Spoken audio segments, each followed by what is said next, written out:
இன்னைக்கு என்னோட டே எப்படி போகுதுன்னு பார்க்கலாமா காய்ஸ்? இப்போதான் எந்திரிச்சேன். டைம் பார்த்தீங்கன்னா 9:15 ஆச்சு. ஓகே, வெளியே எந்திரிச்சு வந்து பார்த்தா செம்ம மழை. பாட்டை போட்டு ஃபுல் சவுண்டு வச்சாதான் நம்மளுக்கு எனர்ஜியே வரும்.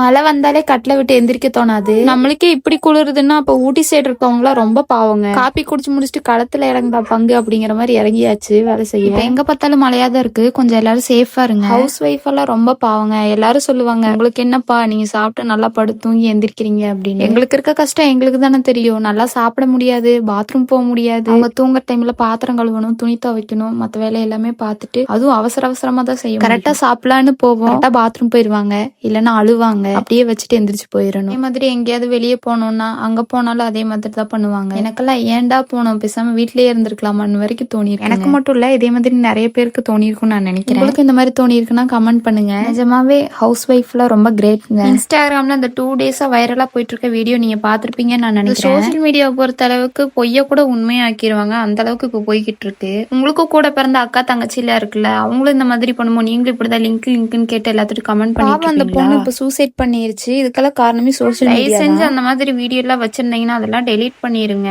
ஒரு பொண்ணோட வாழ்க்கையே வீணா போயிடும். அந்த பொண்ணு அவ்வளவு கெஞ்சுது அந்த வீடியோ டெலீட் பண்ணிருங்க அப்படின்னு. அப்படி இருந்தும் இந்த தருதலைங்க எனக்கு வேணா கமெண்ட் பண்ணுங்கன்னு சொல்றானுங்க. ஸ்ரீரங்கால இப்ப என்ன பிரச்சனை நடந்துட்டு இருக்குன்னு தெரியுமா? அங்க 100 பேர் செத்துட்டாங்க, பாதி பேத்த காணுமா. அந்த மாதிரி பிரச்சனையை ஷேர் பண்ணி இல்ல ப்ரேயர் பண்ணுங்கன்னு சொன்னா கூட பரவாயில்ல. உங்ககிட்ட ரெக்வஸ்டா கேட்டுக்கிறேன், நீ அந்த வீடியோ போடாது. அவ்வளவுதான் கைஸ், ஒர்க் எல்லாம் முடிச்சுன்னு டைம் போல கொஞ்சம் பாட்டு பாட இன்னைக்கு டே இப்படிதான் போச்சு. ஓகே கைஸ், நெக்ஸ்ட் வீடியோல பார்க்கலாம். பாய்.